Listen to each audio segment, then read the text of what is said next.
2021 스마트 국토 엑스포, 저는 오늘 강연을 맡게 된 라이너입니다. 반갑습니다.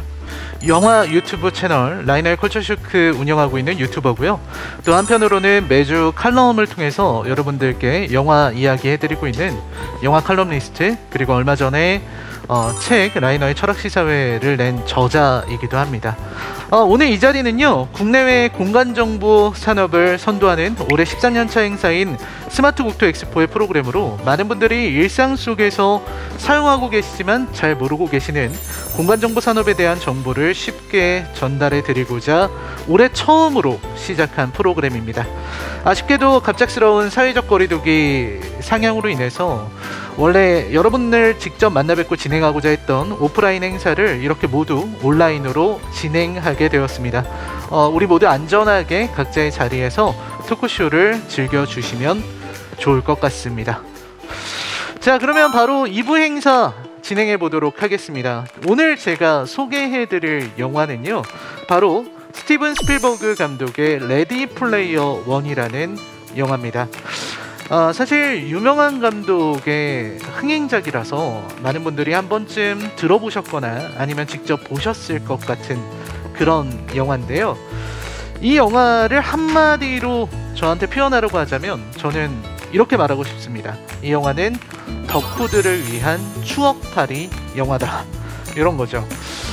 사실 1980년대를 그리워하는 작가 어니스트 클라인이라는 사람이 그 시절의 대중문화 코드를 마구 집어넣어서 만든 추억팔이 작품이 바로 이 영화의 원작인데요. 그러니까 영화도 크게 다르지가 않습니다. 이 추억팔이, 그리고 이 대중문화를 좀 저급하게 보는 시선들이 있는데 그런 사람들을 위해서 만든 작품이에요. 하지만 막상 영화를 보고 나면은 고개를 저절로 끄덕이게 되는 부분들이 있습니다. 왜냐면 이 대중문화를 바탕으로 만든 레디 플레이어 1은 말하자면 꿈의 실현이라고 할 수 있기 때문이죠. 사실 이 영화의 상상력이라는 것도 그렇게 대단한 것은 아닙니다. 이 장자의 호전몽이라고 하나요? 그러니까 상상력 자체가 가상현실 세계, 게임 속 세계에 가상의 내가 있고, 그리고 가상의 내가 진짜 나인지 아니면은 현실의 내가 진짜 나인지 하는 것들, 이런 것들은 사실 우리가 그동안 많이 봐왔던 것들이죠. 그러니까 영화로 치자면은 뭐 아바타 같은 영화가 있을 수 있겠고요, 혹은 매트릭스 같은 영화, 애니메이션으로 치자면 공각기동대, 그리고 성냥팔이 소녀의 재림도 비슷한 소재를 다루고 있다, 이렇게 말씀드릴 수 있겠습니다. 그러니까 이 영화는 사실 가상현실에서의 문제, 그리고 아바타와 나의 문제, 이런 것들을 다루고 있는 작품이기도 한데요, 한 발 더 나아간 세계를 보여주는 영화라고 하겠습니다. 사실 이 레디 플레이어 1은 미래와 가상현실을 얘기하고 있는데 막상 가져온 것이 80년대의 대중문화라는 점이 참 의미심장합니다. 80년대의 대중문화를 가져왔다는 거는 다시 말해서 우리가 생각하는 80년대의 그 찬란했던 문화들, 그때의 어떤 기술 발전들, 그런 과거가 있기 때문에 지금의 어떤 진보가 있을 수 있고, 그리고 우리가 또 미래를 바라볼 수 있다, 이런 이야기로 나아가는 것이기 때문에요, 대중문화의 가치를 보여준 거죠. 자, 그럼 이제 세계, 레디 플레이어 1의 세계에 대해서 말해보겠습니다. 영화 레디 플레이어 1이 그리는 세계는 무척 독특합니다. 제가 지금 독특하다는 말을 썼는데 사실 아이디어 자체는 흔하거든요. 이 세계의 주요 소재는 매우 간단해요. 그러니까 가상현실이 존재하는 겁니다. 할리데이라는 사람이 만든 오아시스라고 하는 가상현실 게임인데요, 그곳에 사람들이 이제 접속하고 거기서는 무엇이든지 상상한 대로 이룰 수가 있습니다. 그러니까 매트릭스라든지 뭐 게임 판타지 소설, 애니메이션에서 나온 그런 것들이랑 비슷해요. 마침 세계의 모든 사람들이 사랑하던 오아시스의 개발자 할리데이라는 사람이 죽었습니다.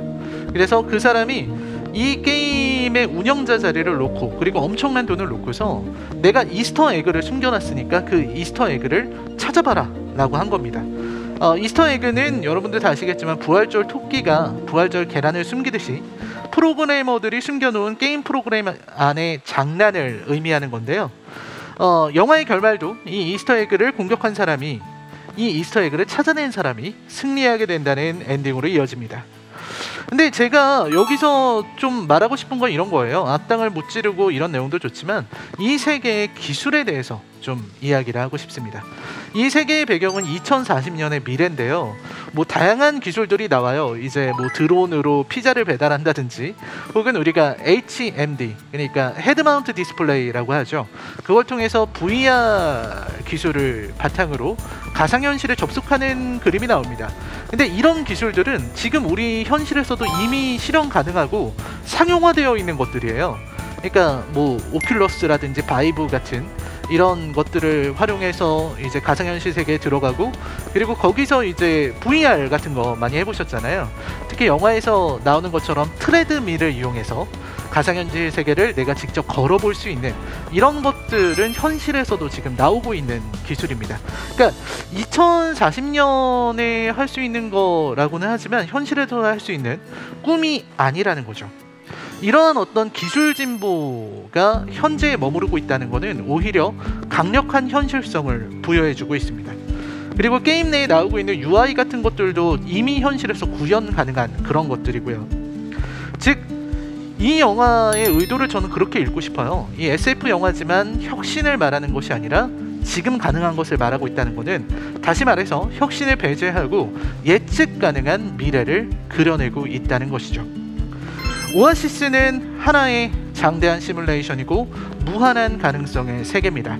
무엇이든지 가능한 세계, 그리고 무한한 가능성이 겹쳐진 공간이기도 하죠. 하지만 여기서 우리가 좀 의구심이 듭니다. 그래요, 뭐 들어가는 VR이라든지 이런 기술은 충분히 지금도 가능한 것들이고, 뭐 가상현실 게임이야 얼마든지 있는데, 문제는 저런 온라인 게임을 만들었을 때 이 버그들은 어떻게 다 잡지? 이런 생각이 드실 거예요. 특히 이제 개발자분들이라면 지금 벌써 머리가 아프실지도 모르겠습니다. 하지만 영화는 이제 그런 세계의 중첩이라든지 캐릭터들 간의 간섭으로 인해서 일어나는 문제들, 이런 것들에 대해서는 굳이 언급하지 않았습니다. 그래서 우리는 영화의 후반부에 엄청나게 많은 캐릭터들이 등장하고, 그리고 IOI의 직원들이 우르르 무너지는 그런 모습들을 영화 속에서 실제로 볼 수 있게 되는 것이죠. 그렇습니다. 사실 저는 늘 상상을 합니다. 뭐 우리가 보는 인터넷 소설이 그렇고 만화가 그렇고 또 영화가 그렇듯이 우리가 우리의 현실을 넘어선 새로운 세상에서 우리의 상상력을 펼쳐낼 수 있는 새로운 삶을 살 수 있기를 저는 바라고 있거든요. 새로운 세상, 새로운 공간, 가상현실의 세계에서 우리는 곧 신과 같은 존재가 될 겁니다. 자, 그러면 이 영화 자체는 이스터 에그를 찾는 영화인데, 그리고 그 게임이고 그 이야기인데, 이걸 오늘 스마트 국토 엑스포에서 진행하는 이유는 무엇일까? 아주 간단한 얘기입니다. 영화에서 그린 가상현실의 이야기, 메타버스의 이야기가 먼 미래의 일이라고 했을 때 지금 우리 곁에 다가온 것들도 있습니다.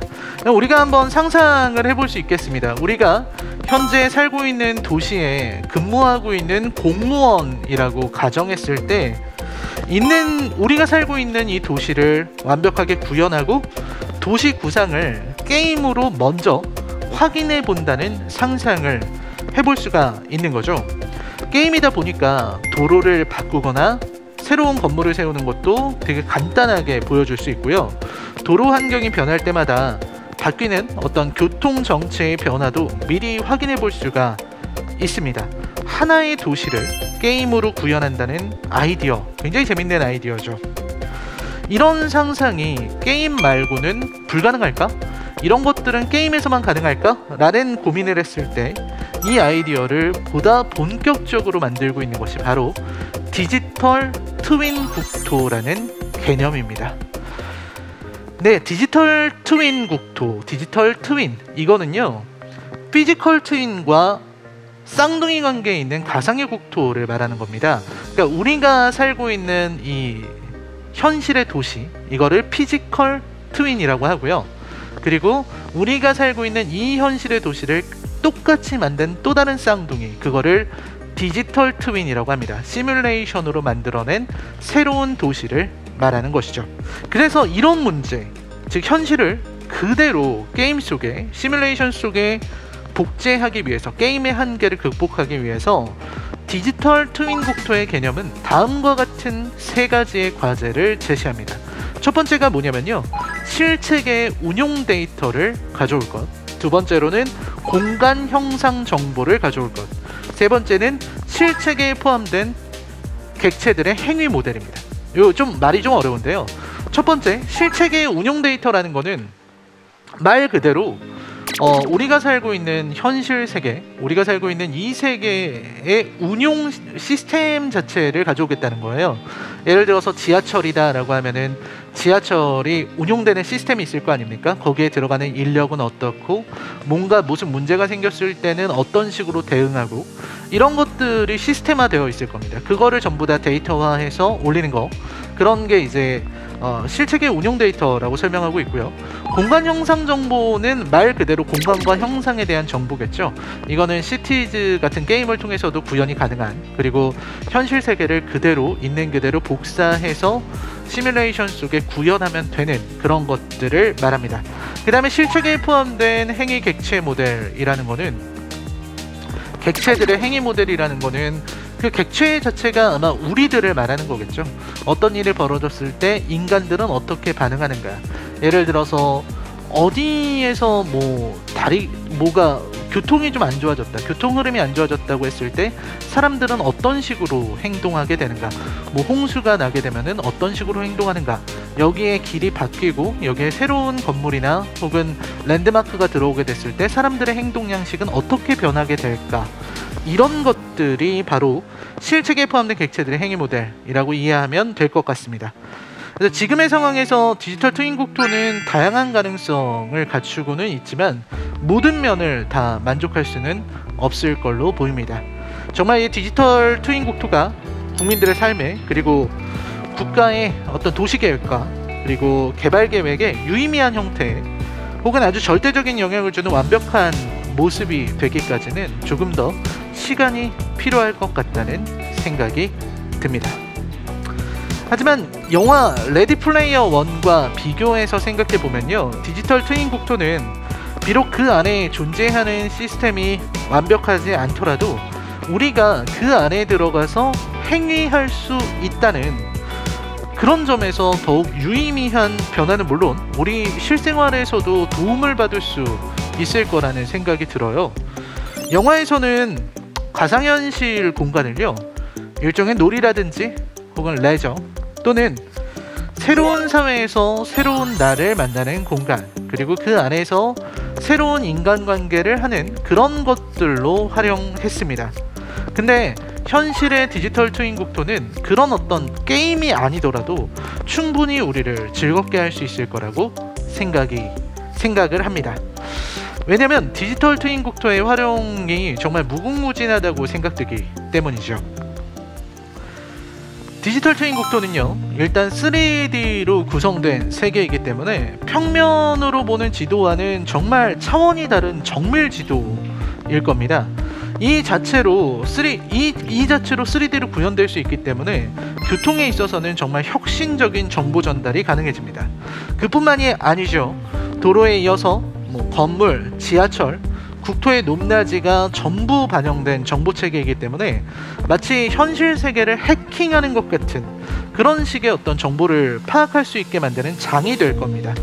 지금 디지털 트윈 국토와 관련된 이런 홍보글이나 이런 것들 혹은 기사들을 읽어보면 소방 출동의 골든타임 확보 기술을 디지털 트윈 국토를 통해서 확보할 수 있다는 식의 이야기가 나오고 있어요. 그러니까 어떻게 보면은 이런 소방 출동이라든지 이런 면에서 디지털 트윈 국토는 활용할 수 있는 것들이 굉장히 많은 거죠. 영화에서처럼 우리가 직접 이 디지털 트윈 국토에 접속해 볼 수 있다는 생각도 하게 됩니다.